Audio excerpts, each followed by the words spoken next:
स्वागत है आपका अपने परिवार तीव्र शिक्षा में।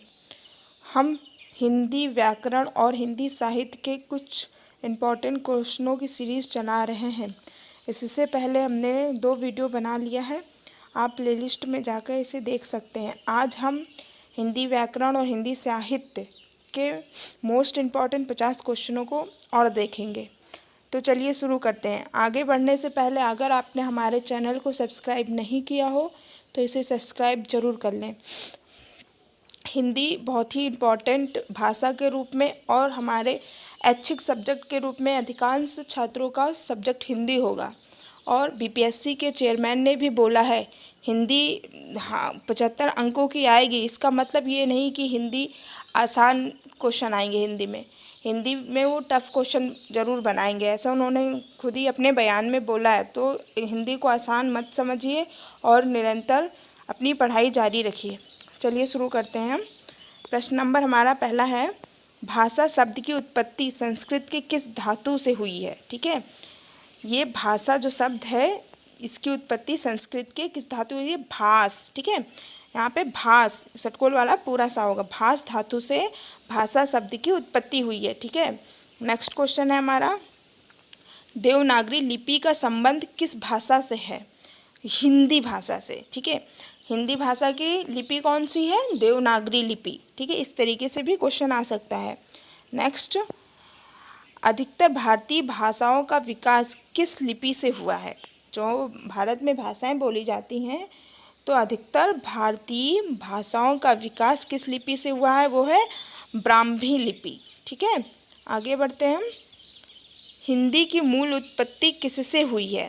जो हिंदी की मूल उत्पत्ति वैदिक संस्कृत से हुई है। ठीक है, हिंदी की मूल उत्पत्ति किससे हुई है? वैदिक संस्कृत से।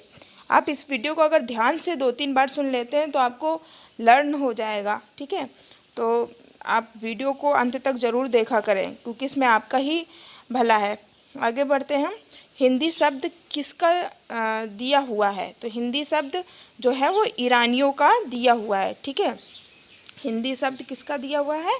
ईरानियों का, ध्यान रखिएगा। आगे बढ़ते हैं हम।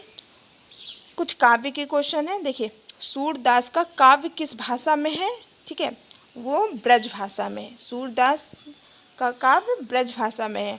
हम मिक्स क्वेश्चन को लेके आ रहे हैं। आप लोग अगर कहेंगे तो हम इसे काल वाइज भी पढ़ा देंगे, जैसे कि आधुनिक काल, इससे पहले कौन सा होता था? छायावाद काल, द्विवेदी युग, इसके सारे कवि, उसके क्वेश्चन के आंसर है ना। इसमें मिक्स है तो एग्ज़ाम में तो मिक्स ही आते हैं। तो अभी आप लोग अच्छे से पढ़िए।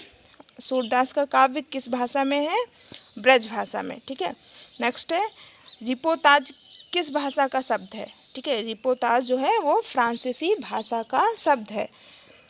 इसमें मिक्स हिंदी के मोस्ट इम्पॉर्टेंट क्वेश्चन आप लोगों के लिए बहुत मेहनत करके छांटे गए हैं, जो कि एग्ज़ाम में आए हुए हैं और बार बार क्वेश्चन यहीं से उठाए जाते हैं। तो आप इसे ज़रूर अच्छे से पढ़िए।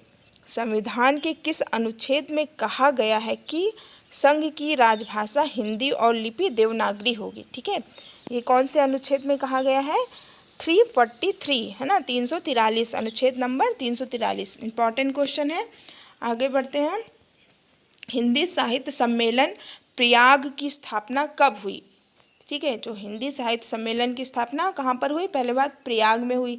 कब हुई? 1910 में। ठीक है, नेक्स्ट, हिंदी के अतिरिक्त इनमें से कौन सी भाषा देवनागरी में लिखी जाती है? अब हिंदी तो लिखी जाती है, इसके अतिरिक्त कौन सी भाषा देवनागरी में लिखी जाती है? मराठी भाषा। ठीक है, आगे बढ़ते हैं। हिंदी की विशिष्ट बोली ब्रज भाषा जो है वो किस रूप में सबसे अधिक प्रसिद्ध है? तो ब्रज भाषा किस लिए प्रसिद्ध है? हमारी काव्य भाषा के रूप में अधिक प्रसिद्ध है। ठीक है, आगे बढ़ते हैं हम। निम्नलिखित में से कौन सी बोली अथवा भाषा हिंदी के अंतर्गत नहीं आती है? अब देखिए, एक भाषा होगी जो हिंदी के अंतर्गत नहीं आती है, बाकी तीनों आएगी, जैसे कन्नौजी, बांग्लू, तेलुगु और अवधी। तो कौन सी भाषा है जो हिंदी के अंतर्गत नहीं आती? वो है हमारी कन्नौजी। ठीक है, नेक्स्ट क्वेश्चन, यहाँ पे इसका आंसर तेलुगु होगा, ठीक है। तेलुगु जो भाषा है वो हिंदी के अंतर्गत नहीं आती, बाकी कन्नौजी, बांग्लू, अवधी ये आती है। यहाँ पे आंसर बाय मिस्टेक ही गलत हुआ है, इसको मैं कट कर रही हूँ, और इसका आंसर क्या होगा, तेलुगु, ठीक है, ये करेक्ट आंसर है। वर्तमान हिंदी का प्रचलित रूप है क्या, खड़ी बोली, ठीक है। वर्तमान हिंदी का प्रचलित रूप खड़ी बोली है, खड़ी बोली के रूप में हम हिंदी का प्रयोग करते हैं। आगे, हिंदी भाषा की बोलियों के वर्गीकरण के आधार पर छत्तीसगढ़ी बोली कैसी है, पूर्वी हिंदी, पश्चिमी हिंदी, पहाड़ी हिंदी या राजस्थानी हिंदी। तो छत्तीसगढ़ी बोली कहाँ कैसी है, ये पूर्वी हिंदी, ठीक है, हमारे पूरब साइड में छत्तीसगढ़ी बोली बोली जाती है। नेक्स्ट, ब्रजबुली नाम से जानी जाती है कौन सी, पुरानी बांग्ला को हम ब्रजबुली के नाम से जानते हैं, ठीक है। नेक्स्ट, भाषा के लिए हिंदवी शब्द का प्रयोग सबसे पहले किसने किया था, जो भाषा के लिए हिंदवी शब्द का प्रयोग किया गया किसके द्वारा, अमीर खुसरो के द्वारा, ठीक है। कन्नौजी किस उपभाषा वर्ग में आती है, देखिए पश्चिमी हिंदी, हिंदी कन्नौजी जो है वो हिंदी भाषा का ही रूप है, तेलुगु नहीं है। तो कन्नौजी किस उपभाषा वर्ग में आती है, पश्चिमी हिंदी। नेक्स्ट, भाषा के अर्थ में हिंदुस्तानी शब्द का प्रयोग कब से मिलता है, तो ये 15वीं सदी से, ठीक है। भाषा के अर्थ में हिंदुस्तानी शब्द का प्रयोग, ठीक है, 15वीं शताब्दी से मिलता है। नेक्स्ट, हिंदी भाषा और साहित्य के लेखक कौन है, श्याम सुंदर दास। ये कृति है ना, हिंदी भाषा और साहित्य, इम्पॉर्टेंट है ये। तो इस हिंदी भाषा और साहित्य के लेखक श्याम सुंदर दास हैं, हिंदी भाषा और साहित्य के लेखक श्याम सुंदर दास हैं। नेक्स्ट, हिंदी भाषा का इतिहास, यह किसकी पुस्तक है, धीरेन्द्र वर्मा, ठीक है। तो इतिहास में तो धीरेन्द्र, इतिहास किसका है, धीरे धीरे सब कुछ इतिहास में बदल जाता है, ये ट्रिक लगाइए, धीरे धीरे सब कुछ इतिहास में बदल जाता है। तो धीरेन्द्र वर्मा, हिंदी भाषा का इतिहास पुस्तक किसकी है, धीरेन्द्र वर्मा की। नेक्स्ट, अपना मस्तक काट के वीर हुआ कबीर, ठीक है। ये कुछ पंक्तियां हैं इम्पॉर्टेंट जो प्रचलित लोगों के बारे में कहा गया, ठीक है। तो ये पंक्तियां हैं, अपना मस्तक काट के वीर हुआ कबीर, यह किसका कथन है, दादू दयाल ने कहा, ठीक है। अपना मस्तक काट के वीर हुआ कबीर। नेक्स्ट, संत सिंघा की भाषा कौन सी है, निमाड़ी भाषा, ठीक है। जो संत सिंघा है इनकी भाषा निमाड़ी है। नेक्स्ट, हमेशा दूल्हे की पोशाक में कौन रहता था, तो रज्जब जी हमेशा दूल्हे की पोशाक में रहते थे। ज्ञानदीप के लेखक कौन है, शेख नवी। ज्ञानदीप किसने लिखा, शेख नवी, ऐसे याद रखिए। नेक्स्ट, सबसे बड़ा आदमी, ये एकांकी है, एक क्या है नाम, सबसे बड़ा आदमी, ये किसकी एकांकी है, भगवती चरण वर्मा की एकांकी है, ठीक है। भगवती चरण वर्मा की एकांकी क्या है, सबसे बड़ा आदमी, इंपॉर्टेंट है।